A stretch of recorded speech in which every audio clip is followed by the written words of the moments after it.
सियासी मैदान की हर बड़ी खबर से आगाह रहने के लिए हमारे चैनल आज़ाद सियासत को सब्सक्राइब करें और बेल आइकन को प्रेस करें। बिस्मिल्लाहिर्रहमानिर्रहीम। अस्सलाम वालेकुम। आज़ाद डिजिटल के प्लेटफॉर्म के साथ मैं हूं आपकी होस्ट सलीना मुजफ्फर और मेरे साथ मौजूद हैं मुजम्मिल सोरवर्दी साहब। सर कैसे हैं आप? मैं बिल्कुल ठीक। आप सुनाएं, कैसी तबीयत है? अल्लाह का शुक्र अल्हम्दुलिल्लाह। सर आपको एक बहुत बड़ी बैठक लाहौर ही में हुई है, इसमें मौलाना फजलुर रहमान भी थे, नवाज शरीफ, शहबाज शरीफ, बिलावल भुट्टो जरदारी, आसिफ अली जरदारी। क्या इसकी आपके पास तफसीलात हैं? कोई बिलाखिर किसी बात पे इनका इत्तफाक राय हुआ है? और 26th अमेंडमेंट अब कब होने जा रही है? देखिए, मेरे ख्याल में कम से कम नए चीफ जस्टिस की तैनाती के तरीकेकार पर इत्तेफाक राय है और ठीक है। हाई कोर्ट के जजेस के तबादले पर इत्तेफाक राय है। जी। और जो मुस्लिम लीग नून है या हुकूमत है, उसके तो इस वक्त तक दो ही एजेंडे हैं कि एक नए चीफ जस्टिस के की तैनाती का तरीकाकार तब्दील हो जाए और हाई कोर्ट्स में जजेस के तबादले हो जाएं। अगर आईनी बेंच पे या आईनी अदालत पर पहले मरहले में इत्तेफाक राय नहीं भी होता तो हुकूमत को उससे कोई फर्क नहीं पड़ता। अगर हुकूमत अपना नए चीफ जस्टिस अपनी नए तरीकाकार के मुताबिक ले आती है और हाई कोर्ट में तबादले हो जाते हैं तो हुकूमत का 90% काम हो जाता है। जी। आईनी अदालत किसी सेकंड फेज में देखी जा सकती है कि बेंच बनाना है या अदालत बनानी है। पहले मरहले में, और मैंने कहा है कि ये एक तरमीम नहीं होगी, सीरीज ऑफ तरमीम हो जाएंगी और ये पहले हिस्से में ये हो जाए तो ये भी काफी है। तो मुझे लगता है इस हद तक इत्तेफाक राय जरूर मौजूद है और चीफ जस्टिस के तैनाती के तरीकाकार पर इत्तेफाक राय हो गया है और हाई कोर्ट्स में जजेस के तबादले पर इत्तेफाक राय हो गया है। आईनी बेंच और आईनी अदालत के दरमियान, मौलाना और बिलावल के दरमियान कुछ चीजें तय होने वाली बाकी हैं जो तय हो जाएंगी। लेकिन मेरे ख्याल में आईनी बेंच बन जाए या आईनी अदालत बन जाए, दोनों सूरतों में हुकूमत को फिलहाल पहले मरहले में कोई फर्क नहीं पड़ता। मुस्लिम लीग नून के लिए दोनों विन विन सिचुएशन है। अभी आईनी बेंच बन जाए, कल को बाद में उसको आईनी अदालत में कन्वर्ट भी किया जा सकता है एक नई तरमीम के जरिए। लेकिन पहला मरहला तो 25 अक्टूबर को नए चीफ जस्टिस की तैनाती है, जो डेडलाइन मुकर्रर है।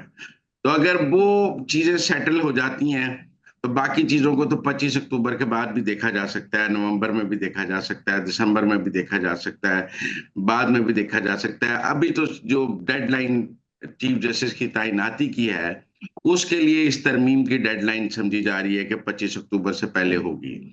अगर उस पर इत्तेफाक राय है और एक छोटी तरमीम उसको चेंज करने के हवाले से और कुछ जुडिशल रिफॉर्म्स पे आ जाती है और उस हद तक इत्तेफाक राय रह जाता है तो मेरे ख्याल में गवर्नमेंट के लिए बहुत एक विनिंग पोजीशन हो जाएगी और हुकूमत अपना मकसद अचीव कर लेगी। बाकी चीजें ना भी हों, दूसरे मरहले में हो जाएं, तीसरे मरहले में हो जाएं, तो उससे कोई फर्क नहीं पड़ेगा। तो इसलिए मुझे लगता है कि हुकूमत का काम हो गया है, बाकी किसी का हुआ हो या ना हो। ठीक हो गया। सर कल वजीर आला पंजाब मरीम नवाज शरीफ साहिबा ने जो लाहौर में एक इंसिडेंट हुआ उसके हवाले से प्रेस कॉन्फ्रेंस भी की। उसकी एक वीडियो जो कि हमारी सूबाई वजीर इत्तलात व नशरियात हैं उस्मा बुखारी जिस तरह सहाफियों को होस्टाइल कर रही हैं उस वीडियो में, आप क्या कहेंगे इसके बारे में? देखिए, बाद में उनकी जो दूसरी वीडियो आई है उसमें वो हाथ भी जोड़ रही हैं सहाफियों के आगे। ठीक है ना?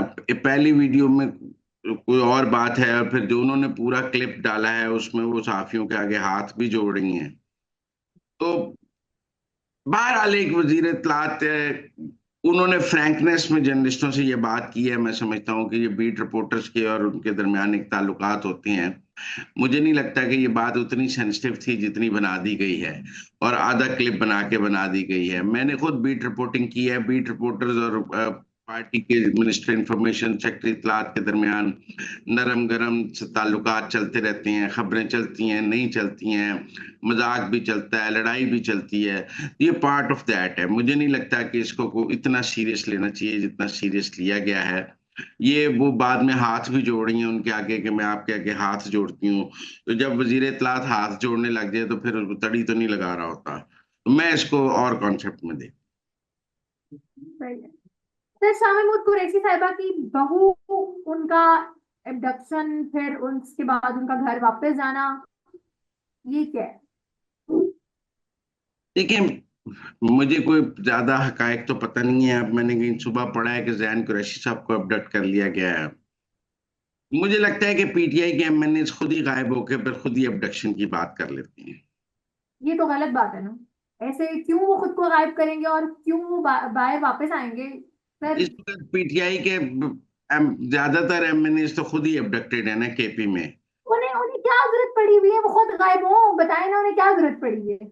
इसलिए कि वो ये तासुर देना चाहते हैं कि गवर्नमेंट उनके साथ है। हालांकि तहवील में तो वो केपी हुकूमत की हैं।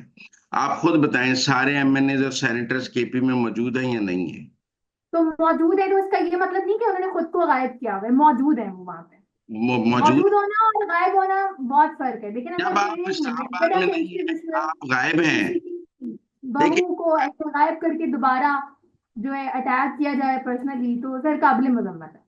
नहीं नहीं, मैं को जस्टिफाई नहीं कर रहा, लेकिन मैं ये कह रहा हूँ कि बहुत सारे केसेस में लोग खुद भी गायब हैं और कह रहे हैं कि हमें हुकूमत ने गायब किया हुआ है, जबकि लेकिन साथ में मैंने उनकी इसको जो तलाश में। प्रेमिसेस में से गायब किया गया वो भी ये खुद ही गायब हुए थे ना। नहीं, हुकूमत खुद उनकी तलाश में। अब मैं आपको बताऊं, जैन कुरैशी का वोट नहीं टूट सकता। जैन कुरैशी का वोट नहीं टूट सकता। आप देखिए ना, शाह महमूद कुरैशी जेल काट रहे हैं, जैन कुरैशी तो हुकूमत के हक में वोट नहीं डाल सकता ना। मुझे नहीं लगता कि जैन कुरैशी को कोई गवर्नमेंट ये स्ट्रेटेजी बनाएगी कि जैन कुरैशी को तोड़ेगी। ठीक है। मैं आपको सीरियसली बताऊं, ये नैरेटिव बिल्डिंग का भी खेल है। जुमे को एहतजाज की भी बात की गई है। बहुत सारे केसेस में मैंने खुद देखा है कि अबडक्शन हुई नहीं है, लेकिन अबडक्शन का नैरेटिव बनाया जा रहा है। ये ऐसे ही है जैसे इलेक्शन के वक्त ये कहा जा रहा था कि ये नॉमिनेशन पेपर छीन लिए गए हैं। हमने देखा सबके एक्सेप्ट हो गए, सबके जमा थे, किसी के भी नहीं छीने गए थे। एक नैरेटिव बना दिया गया। तो ये नैरेटिव शाहीवाल में एक एमएनए के जो जाते नामजदगी थे वो रिजेक्ट कर दिए गए थे, और रिजेक्ट। इसी की जानिब से रिजेक्ट किए गए थे, उसके कबूल नहीं हुए थे। और उस पर प्रेशराइज ही वो बंदा था, इसी वजह से उसके जाते नामजदगी मंजूर नहीं किया गया। रिजेक्ट करने का मतलब है कि कागजात नामजदगी जमा हुए। मैं ये कह रहा हूं छीने नहीं गए। लेकिन अब कागजात नामजदगी मुस्तरद होना या मंजूर होना तो एक प्रोसेस की बात है। एक छीने जाना कि जी मैं जमा कराने जा रहा था तो मेरे छीन लिए गए, वो तो कुछ ना हुआ, सबके ही जमा हो गए।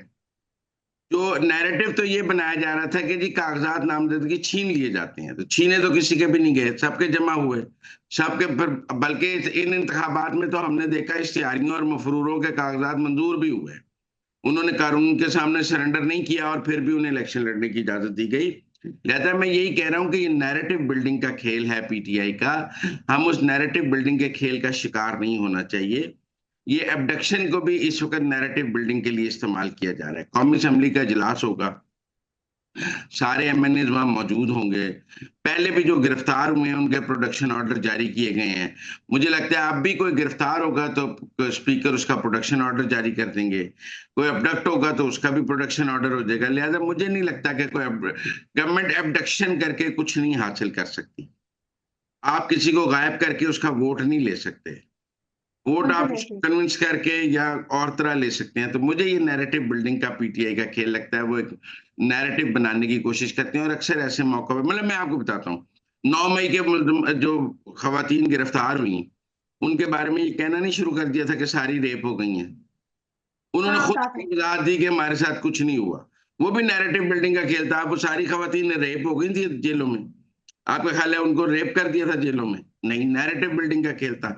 मैं आपको बीसियों एग्जांपल्स दे सकता हूं जिसमें पीटीआई ने ऐसे इल्जामात सिर्फ नैरेटिव बिल्डिंग के लिए इस्तेमाल किए हैं और एक प्रोपेगेंडे के लिए इस्तेमाल किए हैं। तो ये पहली दफा तो नहीं है कि हम देख रहे हैं कि प्रोपेगेंडा किया जा रहा है, झूठा प्रोपेगेंडा किया जा रहा है, फॉल्स प्रोपेगेंडा किया जा रहा है। हर दफा करते हैं और हम हर दफा इसकी क्लैरिफिकेशन देते हैं कि ऐसा नहीं है। तो झूठ के पांव नहीं होते, तो झूठ हर दफा ये बहरहाल बगैर पांव के चला भी लेते हैं। सर खान साहब चांसलर के इलेक्शन से बाहर हो गए हैं, क्या वजूहत है कि वो फाइनलिस्ट तक नहीं पहुंच सके? मेरे ख्याल में ये तहरीक इंसाफ को जो ये जोन था ना कि उनके इंटरनेशनल बड़ी एक्सेप्टेबिलिटी है और वेस्ट की तो डार्लिंग है इमरान खान, वो फ्लूक निकल गया है। देखिए, आप लॉबिंग फर्म में तो पैसे से हायर कर सकते हैं। 36 पाउंड 20 पाउंड आपने मेंबरशिप फीस ली है और आप ओवरसीज पाकिस्तानियों से पैसे लेकर लॉबिंग फर्म में हायर कर लेते हैं। आप उन लॉबिंग फर्मों के जरिए को करारदाद भी मंजूर करा लेते हैं, लेकिन हुकूमतों की पॉलिसी नहीं बदल सकते। हमने देखा है कि अमेरिकी हुकूमत की पॉलिसी भी इन लॉबिंग के नतीजे में नहीं बदली गई। और मैं यूके की पॉलिसी तो कभी भी इमरान खान के हक में नहीं रही। इमरान खान 4 साल वजीर आजम रहे हैं, इन 4 सालों में उनका यूके का एक सरकारी विजिट नहीं। वो बरतानिया को अपना दूसरा घर कहते हैं, वहां पे उनके बच्चे रहते हैं, और बतौर वजीर आजम उनको एक दफा सरकारी तौर पे बरतानिया नहीं बुलाया गया, और वो बरतानिया का सरकारी दौरा नहीं किया। वहां पर कोई पाकिस्तानियों में मकबूलियत और चीज है और ब्रिटिशर्स में मकबूलियत और चीज है। मेरे ख्याल में जो ब्रिटिशर हैं, जो ऑक्सफोर्ड में के पॉलिसी मेकर्स हैं, वो समझते हैं इमरान खान कोई ऐसा कैंडिडेट नहीं था, कन्विक्टेड है, उसके ऊपर जुर्म है, और वो को ऑक्सफोर्ड को अच्छा नाम नहीं दे सकता। वो ऑक्सफोर्ड को अपने सियासी मकासद के लिए इस्तेमाल करना चाहते हैं। सबको पता था कि वो ऑक्सफोर्ड का चांसलर का इलेक्शन को ऑक्सफोर्ड की मोहब्बत में नहीं लड़ रहे थे, वो अपनी डूबती सियासत को बचाने के लिए लड़ रहे थे। तो ऑक्सफोर्ड ने इमरान खान की डूबती सियासत को बचाने के लिए ऑक्सफोर्ड का प्लेटफॉर्म देने से इनकार कर दिया। उनका उनका उन वहां ये तय हुआ होगा कि हमारे जो चांसलर है वो हमारे लिए होगा, वो तहरीक इंसाफ की सियासत बचाने के लिए या उनकी पाकिस्तान में सियासत को सहारा देने के लिए ऑक्सफोर्ड का प्लेटफॉर्म तो इस्तेमाल नहीं दिया जा सकता। मेरे ख्याल में यूनिवर्सिटी ने ठीक फैसला किया है कि उन्हें अपने लिए चांसलर चाहिए। इमरान खान को उसकी सियासी जिंदगी के लिए तो उनको चांसलरशिप ऑक्सफोर्ड ने गिफ्ट नहीं कर देनी। बिल्कुल ऐसे है सर। इसी के साथ वीलॉग का टाइम भी खत्म हो गया। आपसे मुलाकात होगी कल, तब तक के लिए दे मुझे इजाजत। अपना ख्याल रखें। अल्लाह हाफ़िज़।